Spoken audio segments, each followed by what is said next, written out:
प्रिय विद्यार्थियों, मैं डॉक्टर विनीता निर्वाण, एमएलवी गवर्नमेंट कॉलेज भीलवाड़ा। आज हम मुद्रा प्रसार, मुद्रा संकुचन, नियंत्रण आदि के बारे में अध्ययन करेंगे और उसके गुण दोष के बारे में अध्ययन करेंगे। मुद्रा प्रसार को इंग्लिश में इन्फ्लेशन भी कहा जाता है। वास्तव में मुद्रा के मूल्य में परिवर्तन होने के परिणाम स्वरूप देश के उत्पादन, उपभोग, वितरण तथा रोजगार पर अत्यंत व्यापक एवं गहन प्रभाव पड़ता है। जब सामान्य मूल्य स्तर में वृद्धि तथा मुद्रा के मूल्य में कमी आती है तो इसे मुद्रा प्रसार अर्थात इन्फ्लेशन या मुद्रास्फीति कहा जाता है।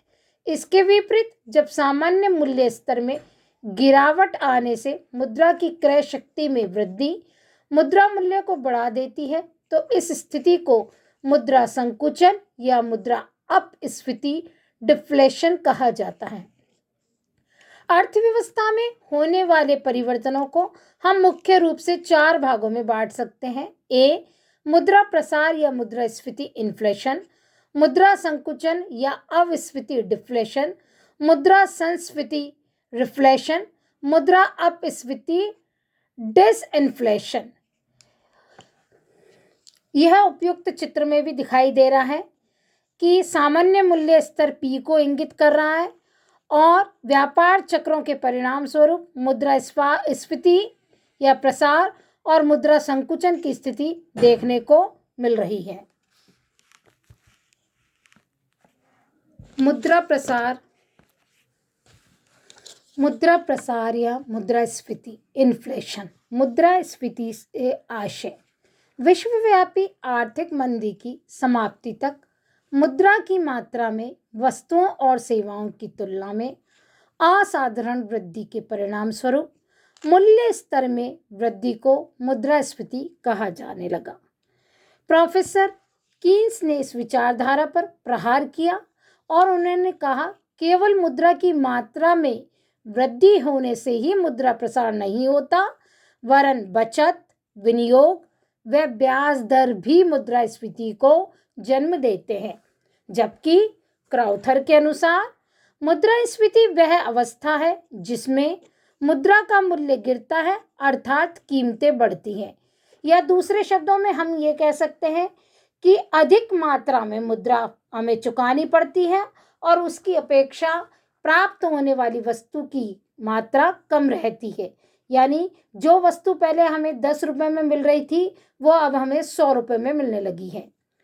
कैमरर के अनुसार जब विनिमय माध्यम की मात्रा उसकी मांग की तुलना में इस प्रकार बढ़ती है कि कीमत स्तर बढ़ जाता है तो इसे मुद्रास्फीति की स्थिति कहते हैं। ग्रेगरी ने कहा है क्रय शक्ति की मात्रा में असाधारण वृद्धि ही मुद्रास्फीति है। जबकि हार्ट्रे के अनुसार अत्यधिक मुद्रा निर्गमन को मुद्रास्फीति कहा गया है। इसके विपरीत पॉल इंजन कहते हैं कि मुद्रास्फीति क्रय शक्ति की विस्तारशील प्रवृत्ति है जो मूल्य स्तर में वृद्धि के कारण या प्रभाव को बताती है। के अनुसार मुद्रा प्रसार की स्थिति उस समय उत्पन्न होती है जबकि मौद्रिक आय धनोपार्जन की क्रियाओं में अधिक तेजी से हो रही हो। जबकि वेबस्टर शब्दकोश कहता है कि मुद्रास्फीति वह अवस्था है जब वस्तुओं की उपलब्ध मात्रा की तुलना में मुद्रा तथा साख की मात्रा में अधिक वृद्धि होती है और परिणाम स्वरूप मूल्य स्तर में निरंतर तथा महत्वपूर्ण वृद्धि होती रहती है। इन सभी परिभाषाओं में एक बात हमको देखने को मिलती है कि जब मुद्रा की पूर्ति उसकी मांग से अधिक होती है तो कीमत स्तर बढ़ जाता है और मुद्रास्फीति की स्थिति उत्पन्न हो जाती है। कीन्स की जो मान्यता है उसके अनुसार पूर्ण रोजगार बिंदु के पूर्व मुद्रा की मात्रा में वृद्धि होने पर भी स्फीति नहीं होगी क्योंकि मूल्यों में वृद्धि के साथ साथ उत्पादन भी बढ़ जाएगा। अतः पूर्ण रोजगार के पूर्व मुद्रा की मात्रा में वृद्धि से मूल्य स्तर में होने वाली वृद्धि की अवस्था को प्रोफेसर कीन्स अर्ध मुद्रास्फीति सेमी इन्फ्लेशन कहते हैं। वास्तविक मुद्रा प्रसार पूर्ण रोजगार बिंदु के बाद ही उत्पन्न होता है, जैसा कि कीन्स कहते हैं। जब मुद्रा की मात्रा में वृद्धि होने पर भी आय उपार्जन क्षमता अथवा उत्पादन नहीं बढ़ पाता, केवल मूल्य स्तर में ही वृद्धि होती है। इस प्रकार यह कहा जा सकता है कि व्यापार चक्र के पुनरुत्थान काल में जब कीमत स्तर को ऊपर उठाया जाता है तो उसे मुद्रास्फीति नहीं कह सकते। देश में औसत उत्पादन लागत बढ़ जाने पर अगर सामान्य मूल्य स्तर भी बढ़ जाए तो वह मुद्रास्फीति नहीं कहलाती, जबकि पूर्ण रोजगार के बिंदु के बाद मुद्रा की प्रत्येक वृद्धि मुद्रास्फीति को जन्म देती है और कीन्स इसी को वास्तविक मुद्रास्फीति मानते हैं। अब है मुद्रास्फीति के कारण, कॉजेज ऑफ इन्फ्लेशन। मौद्रिक आय में धनोपार्जन क्रियाओं की अपेक्षा तीव्र गति से वृद्धि होती है तो मुद्रा प्रसार उत्पन्न होता है, और मौद्रिक आय तथा वस्तुओं और सेवाओं की मात्रा को प्रभावित करने वाले निम्न कारणों को हम दो भागों में बांटते हैं। ए, मौद्रिक आय बढ़ाने वाले घटक, और बी, उत्पादन की मात्रा व पूर्ति घटाने वाले तत्व। ए है मौद्रिक आय बढ़ाने वाले घटक, फैक्टर्स इंक्रीजिंग मॉनेटरी इनकम्स। मौद्रिक आय बढ़ाने वाले घटकों में विकास व्यय, युद्धकालीन व्यय, साख निर्माण, मुद्रा निर्गमन, राहत कार्य, फिजूल खर्च आदि आते हैं। ए है विकास व्यय। जब योजनाबद्ध विकास के लिए सरकार बहुत बड़ी धनराशि व्यय करना चाहती है और व्यय करती है, और अगर इस प्रकार के व्यय का शीघ्र फल नहीं मिलता है तो लोगों की मौद्रिक आय में तो वृद्धि हो जाती है, परंतु वस्तुओं व सेवाओं के उत्पादन में शीघ्र वृद्धि न होने से मुद्रास्फीति की स्थिति उत्पन्न होती है। द्वितीय है युद्धकालीन व्यय। जब युद्ध के लिए भारी अनुत्पादक व्यय किया जाता है तो मौद्रिक आय तो बढ़ जाती है, परंतु उपभोग व उत्पादक वस्तुओं की पूर्ति उसकी अपेक्षा नहीं बढ़ती है, जिससे कि मुद्रा प्रसार की स्थिति उत्पन्न होती है। नेक्स्ट है हीनार्थ प्रबंध। जब सरकार अपने खर्चों की पूर्ति ऋण लेकर या कर लगाकर नहीं कर सकती तो घाटे के बजटों की पूर्ति नोट छापकर करती है। फलस्वरूप बाजार में मुद्रा की पूर्ति बढ़ जाती है, इससे लोगों की मौद्रिक आय बढ़ती है और मुद्रास्फीति की स्थिति उत्पन्न हो जाती है। नेक्स्ट है केंद्रीय बैंक द्वारा साख निर्माण को प्रोत्साहन, promotion to credit creation by central bank. जब देश का केंद्रीय बैंक सरकार के आदेशानुसार साख निर्माण को प्रोत्साहन देता है, ऐसा तब करता है जबकि बैंक दर में कमी, खुले बाजार की क्रियाएं तथा इस प्रकार की बैंकिंग व्यवस्था को अधिक साख निर्माण की सुविधा उपलब्ध की जाती है, तो साख निर्माण से लोगों के पास क्रय शक्ति बढ़ जाती है और ऐसी स्थिति में मुद्रास्फीति को जन्म मिलता है।